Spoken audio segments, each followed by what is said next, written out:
Good morning students of class 12th, welcome to your online class. तो आज हम अपने चैप्टर 2 हम पढ़ रहे थे, उसको आगे कंटिन्यू करेंगे। ठीक है, तो सारे टॉपिक्स तो मैं नहीं लेकर चल रही हूँ, मुझे जो इम्पोर्टेंट लग रहा है आपके लिए, क्योंकि हमारे पास इतना टाइम नहीं होता है कि हम लोग इतने लेंदी चैप्टर की एक एक चीज़ों को डिस्कस कर पाएँ। तो हम लोग ऐसे आप पढ़िए, घर पे पढ़िए, बट यहाँ पे मैं सारी चीज़ों को नहीं लेकर चल पाऊँगी। यहाँ पे मैं कुछ टॉपिक्स जो रहेंगे उसको स्किप कर दूँगी, जो आप घर पे पढ़िएगा। अगर नहीं समझ में आएगा तो आप पूछ सकते हैं। Individual demand schedule and market demand schedule. A demand schedule refers to the tabular statement showing different quantities of a commodity demanded at different price during a given period of time. In other words, it reflects time demand price demand relationship.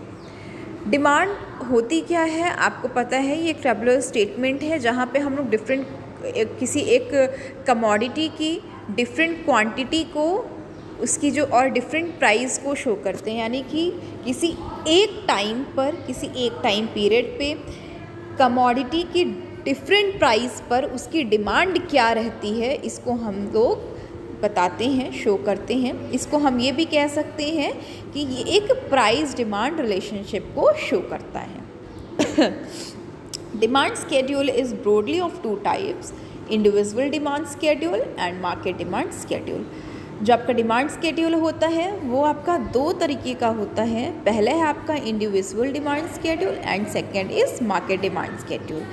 And individual demand schedule shows the different quantities of commodity demanded by an individual household at different prices during a period of a time, as against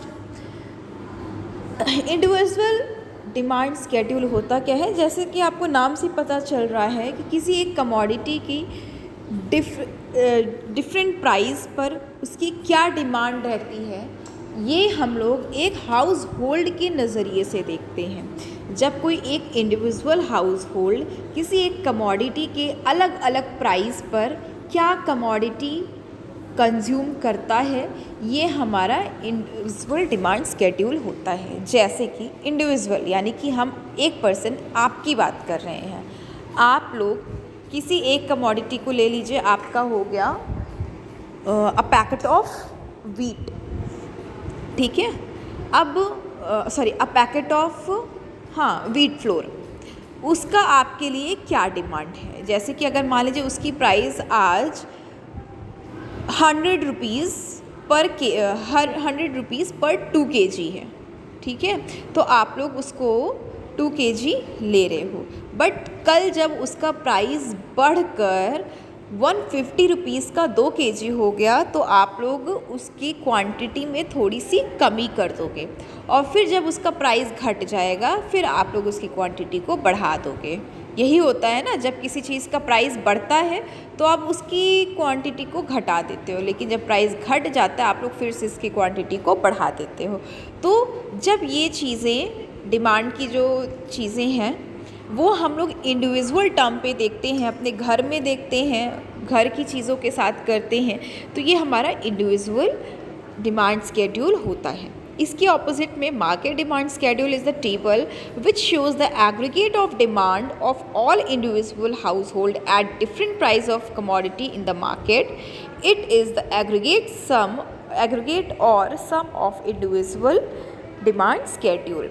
अब जब जो हम market demand schedule में ये पढ़ते, कई individual मिलकर हमारे ग्रुप को बनाते हैं ना, मार्केट बनाते हैं। मार्केट क्या होती है, जब वहाँ पे ढेर सारे लोग होते हैं, इंडिविजुअल ही लोग रहते हैं, कोई एक इंसान है, लेकिन जब वो मार्केट में गया तो एक करके बहुत सारे हो गए ना।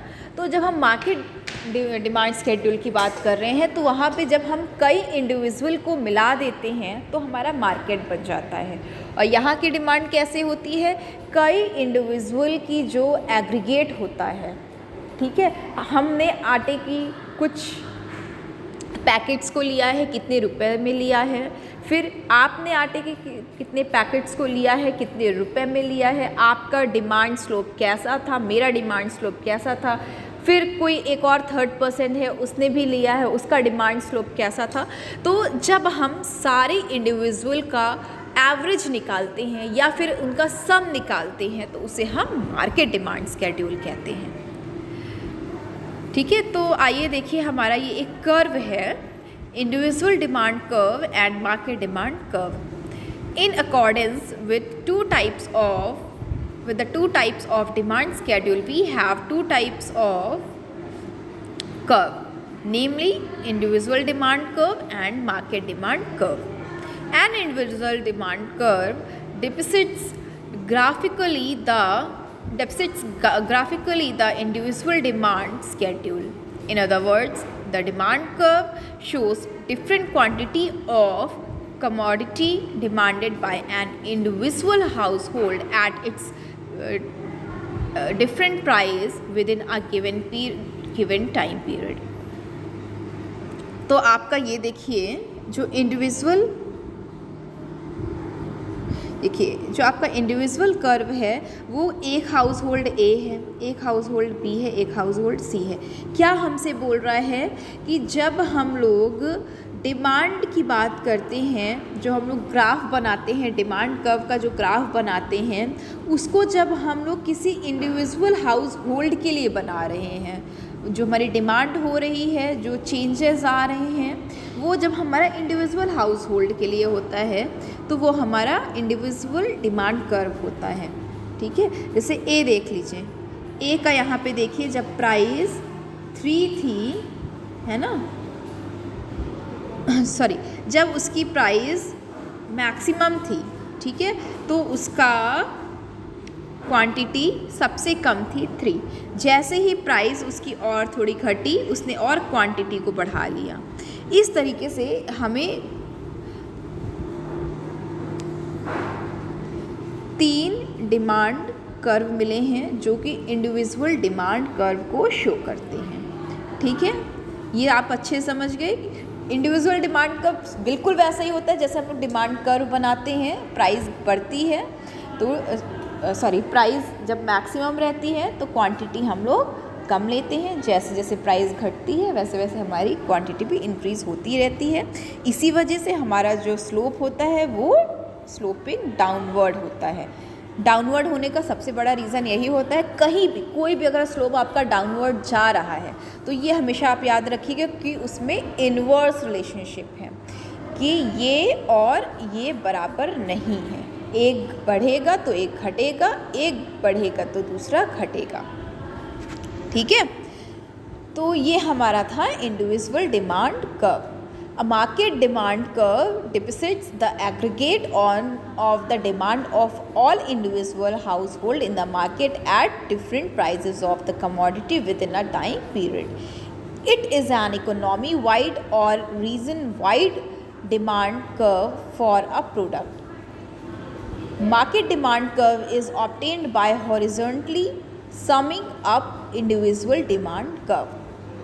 जो मार्केट डिमांड कब होता है, मैंने आपको बताया कि सारे इंडिविजुअल जब मार्केट में आते हैं तो वो कई सारे हो जाते हैं ना, तो 1 2 3, अभी हम लोग 3 इंडिविजुअल लिए हैं तो A plus B plus C, ये इनके डिमांड कर्व है। ठीक है, तो देखिए ये A, ठीक है, फिर ये हमारा जा रहा है, फिर ये हमारा जा रहा है, ये हमारा जा रहा है। इस तरीके से हमने तीनों को ऐड किया जिससे कि हमें मार्केट डिमांड कर्व मिल गया। मार्केट डिमांड कर्व क्या होता है, ये एक एग्रीगेट होता है, एक सम होता है हमारा इंडिविजुअल डिमांड कर्व का। ठीक है, समझ गए आप।